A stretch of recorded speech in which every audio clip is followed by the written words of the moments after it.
Hey guys, welcome back to my channel. Thank you for joining me again. So I was supposed to make this like a series thing for the book, Prince Harry obviously, Spare, but I recall last time saying that I was enjoying it so much. When I say I couldn't put the book down, I was not even exaggerating. I've just discovered that I literally bought this book a week ago. I finished it already. 410 pages and I finished it. So yeah, that's not exaggeration. I didn't time myself. I didn't aim to finish that quick. But the pages are just full of so much, you just want to keep going.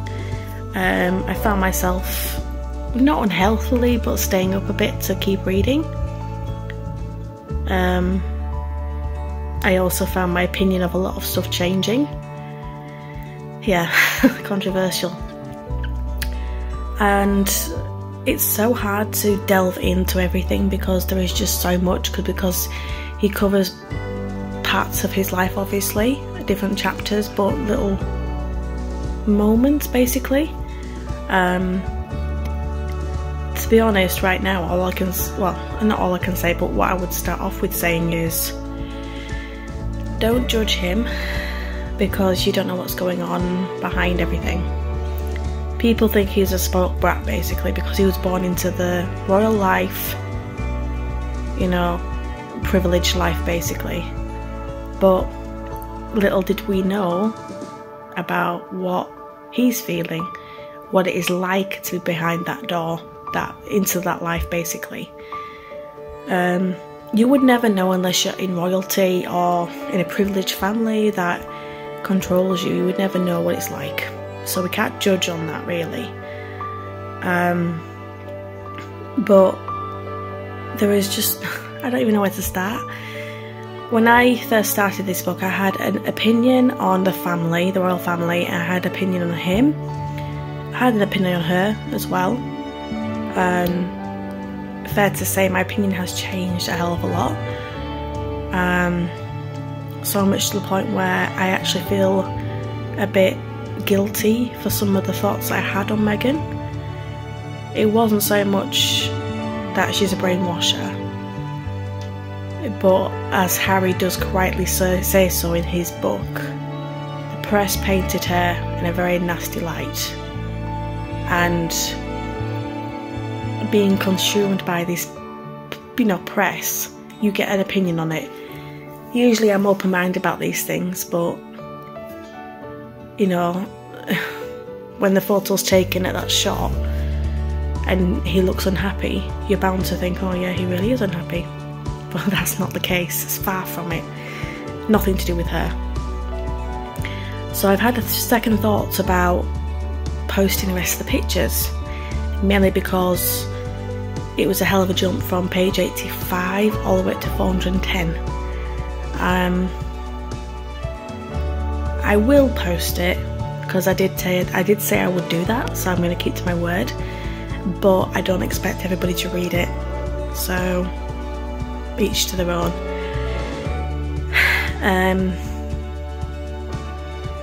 I'm just trying to figure out where to start.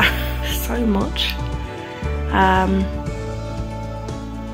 Yeah, so I grabbed the book just to be on point basically. I believe in the last vlog I did finish up with him having education at Eton, or Eton, however you want to say it. And he did note that he had done drugs, but me personally I haven't, but can we honestly say a lot of people out there haven't? Just makes him different because he's royalty. Does bring to question how he got those drugs, because it doesn't really say that he bought it, so it's been supplied somehow. So there's a bit of, I don't know how to explain it, there's a bit of how did it get supplied in such a high class school then, basically. Question from me. But basically, yeah, it was saying that he was about to graduate, but he needed to graduate theatre, I think. Yeah. So he had to do a play basically. He wasn't really getting a big star role, but he just did it to graduate. Read the book yourself. I'm not going to give it too much away because it's a bloody good read. But yeah, basically he passed. He graduated Eton. It does say that someone at his school, a teacher, accused him of cheating on some of his work, even though he hadn't. But basically it was all cleared, but because of the press, they'd all assumed he was a thicko, he was stupid, paying his way through school basically. He mentions after graduating, basically he did some work with some people called the Hills, or at the Hills. Basically just doing hard labour, which he enjoyed, learning a few things about how to manage cattle, cows. You know, he just wanted to get on with stuff and get mucked in with work basically, which is always a good thing. He's not, you know, just sitting back and enjoying life basically. Hey guys, so apologies for the lateness of the video. I've just come back to the rest of the review. I had things to do basically, and I had to wait for the kids to be sorted out, even though I've not really been with them today. Tired. But yeah, so I'm just going to try and remember to pick up where I left off last time. Again, I've had a few comments, not on this particular platform, but on other platforms regarding this book. I said already it was going to be controversial, because I know some people like the royal family, some people don't, some people like certain members of the royal family, others don't. And I know that a lot of people think that Harry is just a spoiled brat. I think that that's the same opinion for a lot of people, and I also think it's the same opinion for most of the royal family, as in they're spoiled basically. However, like I have said from the very beginning, don't judge people, because we don't know what's going on in their life behind their doors. Sorry for my throat, I'm getting a bad throat again. So yeah, I'll admit myself in the beginning I was a bit skeptical, because it seemed a bit rushed how quickly Meghan and Harry got together and got married. So I actually assumed that it was just a shotgun wedding, to be honest, because there was something like an alliance maybe going on between America and UK. So I'm guilty for that. And I'm also guilty myself for looking at the newspapers and seeing the bad stuff going on, supposedly bad stuff going on, which gave you an opinion that Meghan Markle was a brainwasher. So I take that back, to be honest. Again, like I've said from the beginning as well, all this in the book could be complete BS. Could be made up, it could be just him trying to make money, but I have read this book and I've not missed any pages, and to be honest it's quite interesting. So I'm going to try my best to go through it as briefly but as inclusively as possible, and try and get the pages on the vlog as well at some point. But yeah, so I need to try and remember where I left off. Okay, and yeah, it's a different day. Again, loads of stuff happening. So I do have the book for my notes. I'm just gonna have a quick scan. But yeah, so after Eton, of course he went on to the army. There was a question at first between him and his dad, which, if I haven't mentioned already, he calls him Pa. He was not confused, considering other ways of work. Things like, I think he said working in a tourism in Paris, I think he said, because that's where his mum liked to be. a few things basically. Hang on. Check the book. So he wanted to be possibly a ski instructor. He also wanted to try and be a safari guide, because I think obviously with the charity work he's been to, you know, many countries like Africa, Botswana, Okavango, Lesotho. Sorry if I got those names pronounced wrong. So he's obviously been abroad and, you know, enjoyed doing work over in these countries. It's inspired him to do more, but his dad ultimately said no. And that's when they came up with the idea of going to the army, because he said that growing up he and his brother used to play soldier games all the time, so why not become a soldier in real life? So he did so. He does talk about the strain of going into the army. Now personally, I haven't been in the army, obviously. I don't think I could stand it, to be honest, and the time away from your family, you know, it's... Honestly, I salute all soldiers. Anybody who's in the army or the navy, whatever, I salute you so much, especially if you have a family, because it is so difficult. You see all these videos of people coming home to see their firstborn child, or their child from, you know, 2 years on tour. And when you say on tour, if you don't know, it means basically the work time. But yeah, he talks about when they go into the army, they're being shouted at, you know, being put through the ranks. They're exercising daily, getting up early, things like protocols such as shining their shoes, you know, doing their beds properly, eating at certain times, obviously, running mileage.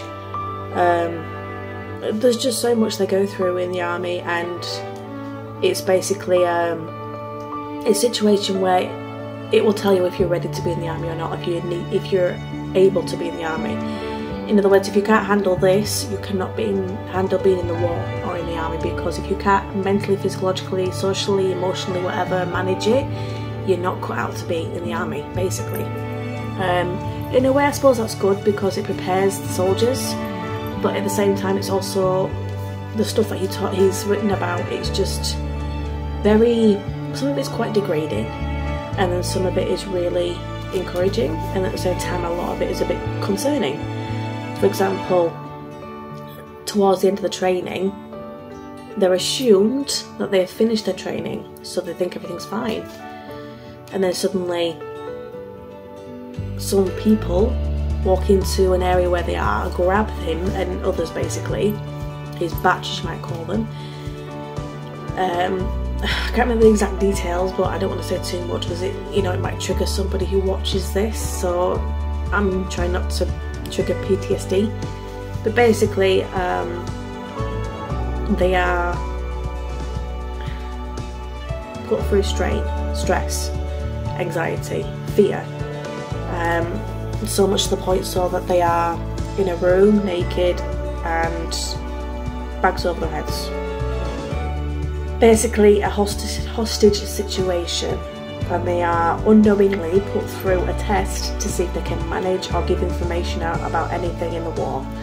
This was done by the Navy, or the Army, which one it is, sorry, and by people working. So it wasn't the enemy. When I say working, it was like captains and stuff like that, you know, lieutenants, things like that. And yes, this happened to Harry. Luckily, he managed to pass it, and he went on tour, basically. Now again, he's mentioned in the book, in fact, the press, aka newspapers. He talks about killing people in Afghanistan, or wherever he went on tour in the army. And it's a bit sad because, first of all, people have criticised him for calling him a murderer, and also he basically makes it sound like it's like being on an Xbox game when you're killing someone. So someone accused him of comparing killing people to an Xbox game. Now, first of all, I'm against killing, obviously. I'm against violence. But if you're going to kill an enemy to avoid killing 500 people, you'd have to do it, obviously. These are the people that are the reason why the Twin Towers went down, why 9/11 unfortunately is known, why it happened. So I don't understand why people have to criticise him for that. And not just that, but even though he killed 25 people, I know it's a big number, but this is the enemy. People that were not gonna, you know, bow down. He even talks about a moment where he was in the base, in the wall, and he could see out of his binoculars a boy with severed legs in a wheelbarrow being pushed by a man, I think 2 men, I can't quite remember. Now, he doesn't know the backstory and how the child got put through this. He doesn't know if it was really a tactic or a diversion, but basically after that, after this boy was approaching him, and they gave the child first aid, even though they're in the enemy lines, they still gave him first aid and did what they could do with the child. Instantly their camp was attacked. So you got to think, was this little boy forced into doing that? Was his family blackmailed or leveraged into doing this situation, getting involved in this situation? Was the little boy involved in the Taliban or, you know, the army? We don't know. But the fact that that happened to a small boy is really shocking. And again, not just that, but killing people in the enemy lines. If he was any other person, any other soldier, nobody would give a damn. But just because he's the prince, people accused him of being a murderer, basically. People had to go at him. Not thinking about the fact that he's serving his country, you know. And then he talks about being on the base, where it made me chuckle a bit, because apparently they had, you know, TV screens where they could watch stuff, they could watch football, they had coffee, they had Xbox games, pizza, normal people food. So even though he was at work, he was kind of chilling a bit. But you just remembered looking up at the sky all the time and enjoying it, how cold it was at nights. But one thing that was admirable of him, he did 2 tours, and each time the enemy found out that he was there, which again we don't know about how that even happened, he would happily, even though he wanted to stay and serve his country, he would happily leave, because he didn't want himself being killed, obviously, and also the people around him being targeted because he was near them, if that makes sense. But yeah, so he had to leave twice, but he still wanted to serve, but he couldn't. But yeah, so again, it's a bit crazy, because how did people again also accused him of telling about where the spots were, where the bases were, going to war, but those bases were given away anyway, because when press would report it, they would be saying, oh, we're here in so and so. So again, what difference does it make? Just because he's the prince? Oh God, honestly, it was so irritating looking at this stuff. It just makes you feel like you're talking to him, and you just want to be so sympathetic to him. And even coming home, I don't know if this is for all soldiers, but he was mentioning that when they come home, they get to decompress, as they say, by going to a comedy show, so they can have a laugh. And they get 2 cans of beer each. He didn't drink beer, so he gave him to his friends. But I thought, as much as it would be nice to have a laugh and a comedy night, if that's what they call decompressing, that's not enough.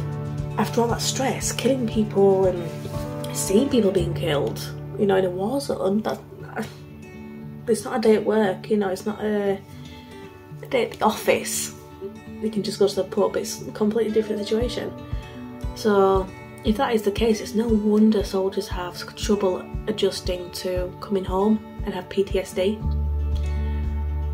And yeah, on that note, I just want to say, if there's anything in this vlog that anyone is watching who knows a soldier, is a soldier, ex-soldier, whichever, again, I salute you for your serving of your country and, you know, the stuff that you do.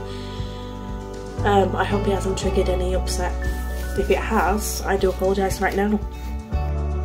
After all the touring, or in between shall I say, he does mention his first girlfriend. Well, his first kiss was outside a pub, but he didn't really mention who it was, so I'm going to go and say his first girlfriend, Chelsea, who he met in Cape Town. I don't know any last names, and I wouldn't mention it either because, you know, this girl's been through it already. When I say it, she's been through the hassle of press, which is a common factor through this book. Let me just say that now. The press is just like animals on him. Again, I know he's the prince, but there's no humbling of respect or privacy. But yeah, Chelsea and him tried to make a go of it. Wasn't happening basically. So that didn't work out. Why would it?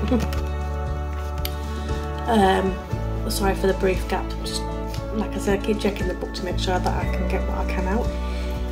There was a mention, now a lot of people might be aware of this from before, that he was photographed with a Nazi costume on for a Halloween party.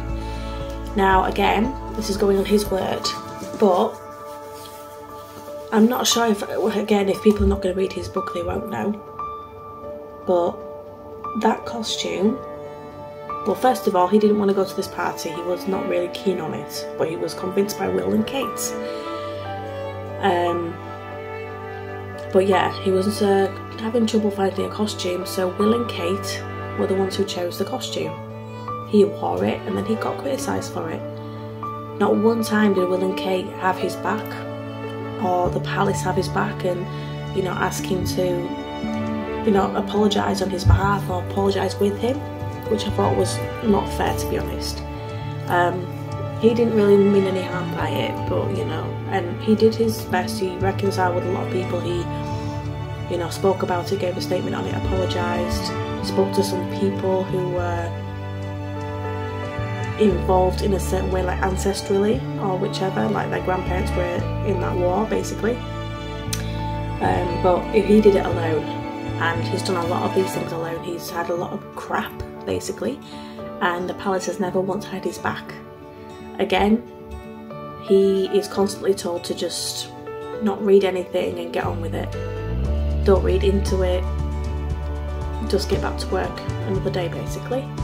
So there's never any backup from the palace, there's never any statement issued that was helping him. He was on his own, or it was a statement that was issued that was not really helping him in general. He does proudly mention that he managed to get his pilot's license. He drove what he flew what I'm guessing was an what is it now? Hellfire and a Apache or a Apache. And I'll write it down at the bottom because I've probably said it wrong. But he did also say that he happily went to Botswana again to work with some friends, which I won't mention their names, privacy. And he did some filming work with them, unpaid, but still work, so experience, filming animals basically in Botswana, which he did enjoy, and he just enjoyed the freedom because there's no press there, and he just did what he, you know, was able to be free, had a fun time with his friends, chilled out nights, got to explore the world in a way. Got familiar with some of the stuff that he didn't know about Botswana, like flower identifications and animals and their breeding, and not breeding, the way they migrate and their characteristics, how they act basically. Yeah. He also goes on to say that his girlfriend Chelsea, they actually did date for a while, because I briefed that out a bit earlier. She did attend Will and Kate's wedding, but then after that, that's when it all just got, yeah, it just wasn't working out basically. So he did mention that he was happy when Kate and Will got together, when they got engaged, and he was so happy about them getting married. Basically, he couldn't have been happier for his brother. So yeah, some sad parts in the book as well. There's a lot of them really, but you know, he does mention that after leaving the war, or then the army, he went to live in Kate and Will's old residence, basically called Nottingham Cottage. They had decided to move in to another place, I can't remember what it was called, but basically over the road from where the old place was. Obviously it's all connected with, you know, the palace areas, and he was hoping that even with the kids being born they would be nice neighbours, talk to each other, visit each other, but never happened. He never got invited that much. You know, if he tried to invite them over, there would always be a reason why they couldn't, basically. By this time he was dating someone called Cressida. I've not really seen anything on her, but anyway. That was another thing with the press. She couldn't handle being in the public eye.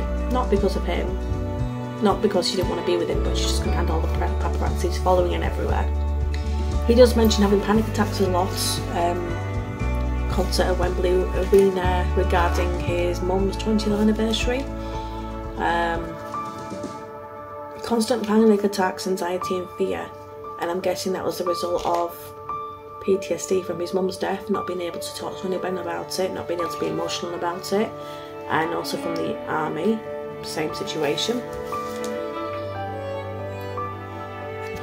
He is also the founder and creator of the Invictus Games, which is basically games for soldiers who have been affected by the army, physically, emotionally, whichever, or they might have been wheelchair bound or lost a limb, they've got a prosthetic.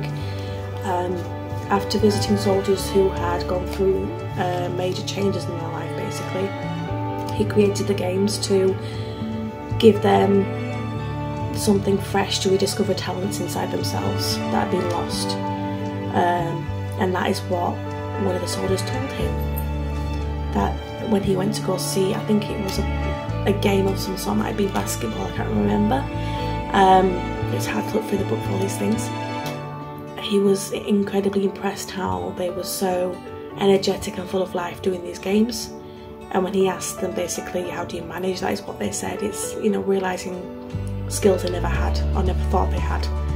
By these disabilities they had, they were able to do something else and create fun. So he invented the Invictus Games to encourage that and keep it going. So yeah. I would also like to point out, it's a very interesting thing.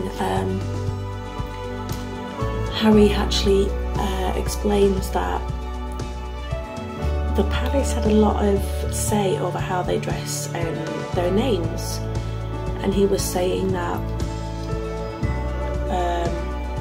Kate was asked to wear a very short tinge of makeup and always have her hair down, because that is what Prince Charles liked about women, basically. And she was also asked to change her name from Catherine of a C to Catherine with a K, because in his mind there was way too many people in the family with the name starting with C for whatever reason, which was obviously Charles and Camilla. So there was not enough room for people with the letter C in their name, which I found a bit weird. Like, why would you even do that? But Catherine decided to go along with their orders, basically. And then, short but sweet, he brings about Meg. He was introduced to her through a friend, a mutual friend. He had no idea about her TV show Suits in the US or Canada, whichever one it is. She didn't know anything about him. That's what he says, so let's just got no choice not to believe it unless someone else wants to show me evidence of otherwise. They dated in secret, mainly in London in Soho and Soho House. Sometimes he'd go over to her place and spend some weeks there, trying to keep it hidden, obviously. They had lovely meetings, romantic meetings, dates abroad, you know, things like that. It was a very magical little journey that he took us on in the book, or took me on in the book. It was very loving and warming to hear how they met and rekindled with each other. He's mentioned other girlfriends before, but the way he describes Meg, it's such positive light. Yeah, his own candle in the wind. But yeah, and then his family could sense things were different about him in a good way. They could sense it. So Will and Kate asked him what was happening, and he told them that he was dating an actress, American, and they were a bit shocked by it at first, a bit held back, like it wasn't a good idea. They had dates, and then I believe it was Meg introduced first to Kate and Will. Kate was okay. Will was a bit taken aback, I think. He's not used to people hugging him apparently, and she hugged him. Then he introduced Meg to his friends, and then he was going to introduce her to the Queen first and then his dad, but they happened to be in the same place at the same time. He was summoned to the castle basically, not in a nasty way, but yeah. So when he says that in an interview that she had to learn to curtsy in one minute, she was, yeah, definitely taught to curtsy last minute. His dad seemed really encouraging, welcoming. Camilla seemed a bit shadowy about everything. Again, I'm not sure if she just felt she had no control or what, or she didn't like how encouraging Charles was towards her, towards Meg, but yeah. So yeah, and then a few months later he was asked to ask permission from the Queen to marry, because apparently the royal rule is that you have to be dating someone for 3 years before you get engaged. So he had to ask permission. Luckily he got it from his grandmother, Queen, with a bit of slight hesitation, but yeah, he got it. Just to cut very quickly, if I haven't mentioned already, Harry has gone to the North Pole and the South Pole with Walking with Heroes, war heroes. He was asked to do so when he met some of the soldiers. But yeah, and he's raised money for them as well, so I just wanted to make sure I put that in as well before I forget. So yeah, they got engaged, and that's when everything started going chaotic. The papers were crashing Meg's life basically, interviewing her family, following her mum, insulting her mum, even though her mum was a carer, basically going around and taking care of sick people. They were calling her with names that I don't want to repeat on my vlog, racial slurs including, and even calling Meg racial slurs, even things like as degrading as basically she's come a long way from where people used to be, which is disgusting.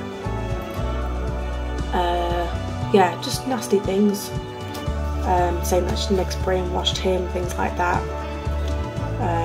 And that's when as well there was a bit of chaos with the family. Meg was asked by the Queen if she'd like to wear the Queen's crown, which she agreed to very lovingly. And then there was blockings going on between the Queen's main dresser, Angela I think it said, that she was basically saying that the crown cannot leave the palace without guards or written permission. So when Harry tried to make this happen, it was suddenly, we can't do it, we're too busy, we need to arrange it. So it just kept on getting chaotic, and they were never allowed the crown, and suddenly they got sent it basically with written permission. And even the wedding dresses for the bridesmaids, the dresses, Kate was basically saying that the dresses did not fit the girl, her daughter, or the other bridesmaids. So Kate said, my personal dresser is here at your disposal to alter them. Kate demanded them be redone completely, and this was a few days before the wedding. And she, you know, Meg was basically saying, look, we've got a lot going on, can you just get them altered? And then apparently Kate was the one who was insisting to get them redone completely. And then Meg was like, basically, you know, don't you realise I've got a wedding sort of going out, you know, sort of being sorted out, I can't deal with this right now. And then she was the one who started crying. So all the papers saying that it was Kate that was crying, it's not, it was Meg. And then that's when the hate came even more, because despite the wedding being seen by many people, many happy people, I'd like to point out, they did say that they had a wedding ceremony the night before because there was just chaos and they just wanted to have a moment to themselves. And they also said the wedding was very limited, that they didn't get as grand a wedding as they wanted. They wanted it at Westminster Abbey, but they weren't allowed to because Meg was a divorcee. Yes, Meg had been married before, whatever. Charles has been married before, but he still got married again. And then apparently Meg was slaughtered for the tiaras that the bridesmaids were wearing, saying that they were peonies or lilies or something, and they're poisonous apparently. So she was mocked and upset, she was insulted because of that, but Harry made a statement saying that first of all it was Kate who chose them, and secondly they're only poisonous if you're going to eat them, which who's going to eat a flower apart from a goat? So that was unfair on her. And then when they came back from the honeymoon, Will and Kate asked to meet Meg and Harry, and basically Kate had a go at her for being rude to her apparently, because during the wedding Meg had called Kate hormonal because she was pregnant obviously, and that's why she was being so chaotic basically. So Kate had found that offending, saying that she wasn't close enough to her to call her hormonal, and Will had put his finger in Meg's face and said, you're being rude basically. So even after a honeymoon they basically came home to riots of the family and the moanings and upsets, and yeah, not being nice at all, not welcoming back. So they left basically. There have been a lot of arguments between Will and Harry about the whole situation, about the press and about Harry not getting any backup, the palace not helping him, the palace feeding the press wrong stories and twisting stuff, to the point where they did have a fight, and in the book it does say that Will grabbed his shirt and pulled him to the floor basically, but Harry, even though he's been trained in that way in combat, did not retaliate. Will has shouted at him a lot, sworn at him a lot, and tried to assault him a lot. I think it's, as Harry did definitely say, I think it's sibling rivalry, because Harry was allowed to do stuff that he wasn't, such as having a beard for his wedding. Will was told to shave. Wearing his military outfit, Will wasn't allowed to do it. I don't know what's the difference, but that's what was happening. But all this is stuff that was made decisions for them basically. Decision was made for them by the Queen, or higher up in the monarchy. So yeah, they were falling out, but despite all of this, Harry was like, I'm still loving you, I'm your brother, I still care for you. He's still holding out, you know. So it got to the point when Meg had Archie and they just wanted to be free basically. They wanted to be able to raise their children, or child at the time, in peace. And then that's when they decided to go to Canada, I think it was. They were there for a few weeks at a friend's house who would kindly let them stay there, and then the press found them again. They didn't even know how they'd found them, but they did, probably the palace. And it even says that it's a sad story because they say that at one point Meg got pregnant again, which I don't think anybody knew. And then, so far into the pregnancy, I don't want to say how many weeks or months again because it's hard to find in the book, but basically she was quite far and she miscarried because of all the stress and the paparazzi and everything. It was just too much for her. And I'm not going to say where, but I'll just say that they took their baby home and buried it somewhere close and special to them, which was heartbreaking. If you've ever lost a baby, which I have, you will know how painful that is. So that was when they decided that they need to give up and just move away and back off a bit from their royal duties. They toured a lot. They had, you know, gone to charities, foundations, you know, appeared where they need to be for whatever reasons, so they just wanted to have a bit of time to back off. However, this wasn't taken politely by the monarchy. They basically said to them, well, Harry suggested first that he would like to do a bit of work, then go away for a break, and then come back and do some work and go away for a break. But the options were shut up and get on with it, act like nothing's happening, or completely leave, relinquish your title, not getting no support, no staff, nothing.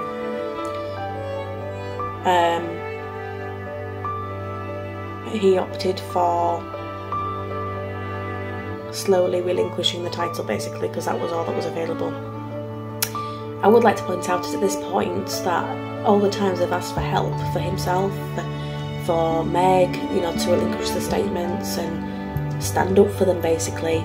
Each time he had this in writing or asked the people working for the Queen, people working for the monarchy, they would say, let us handle it. Nothing ever happened. These same people were at this meeting when they was talking about having a break. To his face, they lied to him and said, we have never received such word. So it's like, are you serious? And this was in front of the Queen. The Queen asked, has anything been mentioned? And they said no. If that had been me, I'd have been screaming the roof down. And then he had to sign something that stated what was happening. And then he realised this was the option that he'd been given. It was already printed, like premeditated. So they'd already decided for him what he's going to be doing, even though they had a meeting to discuss it. And when he said, what if I'd have chosen this option or this option? They said, oh, you know, the printer was broken at the time, that's why we didn't print it for you to look at. When he explored this printer in this office, the printer was working, there was nothing wrong with it. There's just been a lot, in this book there's a lot of like, really? What bullshit are you coming out with? And you know, you really need to read this book to have your own opinion. You can't just be like, oh, I'm not reading it because it's spoiled brat. Harry was born into this life. He was told from day one what to do, where to go, how to dress, who to talk to. You know, he was told what he could and could not do. And he had no choice in a lot of stuff. And his dad was the main one who controlled his money. You know, he even says so many times he would rather have not have been born in that family. You know, it's a curse really being born in that family, because you can't be who you want to be, you can't even hug anybody, you can't be emotional. And people are controlling you, writing bad stuff about you in the press. They don't back you up in the press unless you're the important one, hence being the spare. It even goes on to say that Meg was like so depressed and wanted help, but no one offered her it, and she wanted to take her own life. But luckily he managed to, with the loving husband that he is, and calm her down and support her. It was through therapy he managed to open himself up. Not therapy from the monarchy or anyone prescribed by the monarchy, it was therapy that he sought out for himself with friends. And that's when he discovered he had PTSD, anxiety and fear. the same anxiety and fear that he had when he had public meetings, that he had to make a speech for where he had panic attacks, things like that. So when he relinquished their titles and tried to step back for a bit but didn't, basically they were trying to give a statement to explain what's happening and why they feel that way, but it was out of their hands, and before they knew it they were slammed as being, you know, no longer wanted to be the Duke and Duchess of Sussex, no longer wanted to be royalty, don't want to do anything basically. And it was like, oh, you've just had a wedding and this and that we paid for, and now you're buggering off basically, which wasn't the case. When they did go back to Canada, I think, US, I'm not quite sure, I can't remember, they were slowly over the months told that their security was being taken away, they were being cut off from the dad, and that they were no longer going to be going to be given money from his family basically. Bearing in mind, it's his dad that controls the money, and it was also his brother who complained to him about trying to start the Invictus Games fund for the soldiers, because apparently they didn't have enough money in the trust fund to do it, which was all lies as well. Again, his brother being jealous. So yeah, he panicked over security officer for his wife, because his wife was getting death threats, the baby was getting death threats. Yeah, there was just lots going on at the end of the book basically, and then eventually it cuts to the end of it where somehow they managed to get some contracts going and got some money to afford security, stuff like that. Even the security didn't want to leave them off, you know, they didn't want to, they said, you know, we don't want to leave you, but we have no choice, our orders have to go, when they got cut off from the palace. So they were so happy when they could afford security again and a house of their own, just what they needed. And that's when Lilibeth was born basically, the second child.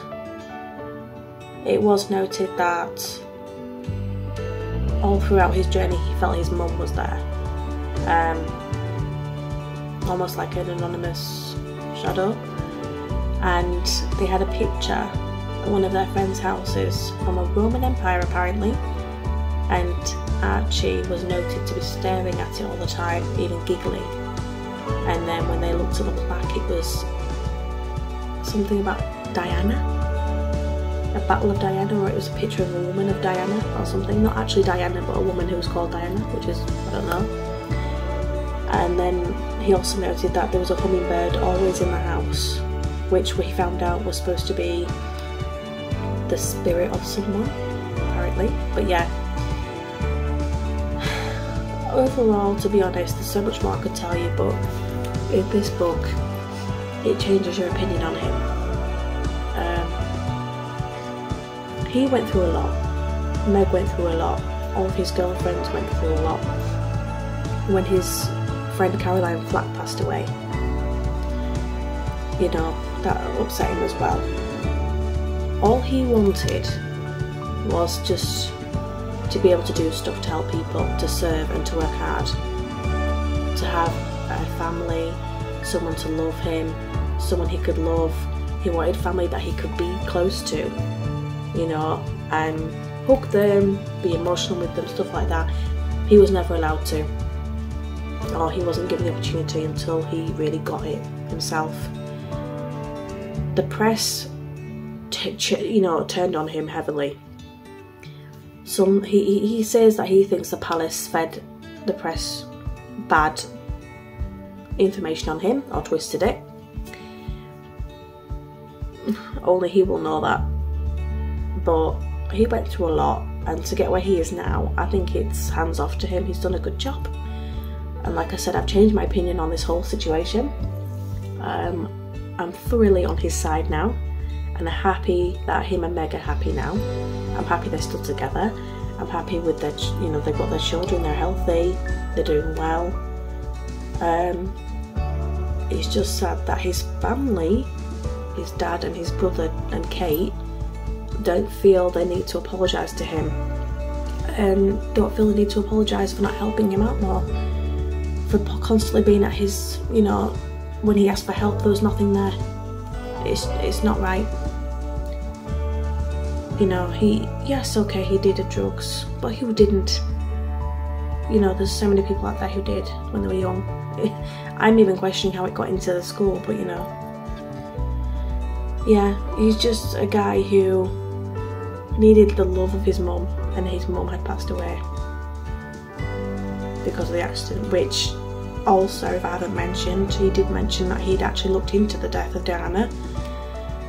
And what's even more disgusting is that he found pictures from paparazzi that his dad must have got from them because of it being upsetting to look at. It was even, he said that basically these pictures were of Diana when she was in the crash and she died, and paparazzi was still taking pictures of her dead body.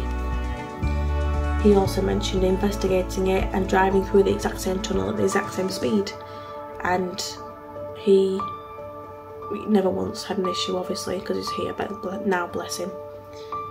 But yeah, he was convinced that there was conspiracy, even though the driver was drunk. I don't know. He also mentions about the butler's memoirs, saying that they were complete crap, basically. But again, I don't know. But yeah, Harry's book is a good read, and I would encourage everyone to read it. I really would. If you think it's a spoiled brat, then I can't change your opinion on that, but you should try and read it at least, and then base your opinion on that. Will and Kate will never be able to speak out as much as they want to because they're under the control of the monarchy. That's been made clear in the book. Even the Queen, sometimes she can't do stuff because the monarchy telling her not to. But yeah, that's all I can really say, because I could go on all night, but I don't want to make this too longer than it already is going to be. So I do hope you've enjoyed this book review, and I do hope I've kind of encouraged you to change your opinion on Harry, or kind of encouraging you to get the book, because it is a good read. And yeah, I finished it now, so I don't know if I'm going to sell it or not, but definitely going to add it to my top 10 list of books that I've read, which you'll find below in the rest of my playlist or videos. Yeah, so if you did like this vlog slash book review, please do give it a thumbs up, it helps me so much. Leave a comment down below on your opinion, or anything you'd like me to read, or any vlogs you'd like me to get into. And please do subscribe. I'm really close to 200 subscribers, so thank you to everybody who's been doing that and supporting my channel. It really means so much to me. I'm still hoping to get to 200 by February, which is 2 days away, considering today. But yeah, let's get it to 200 subscribers if possible. But yeah, thank you so much. I hope you enjoyed this vlog, and thank you for joining me again tonight. Good night and God bless.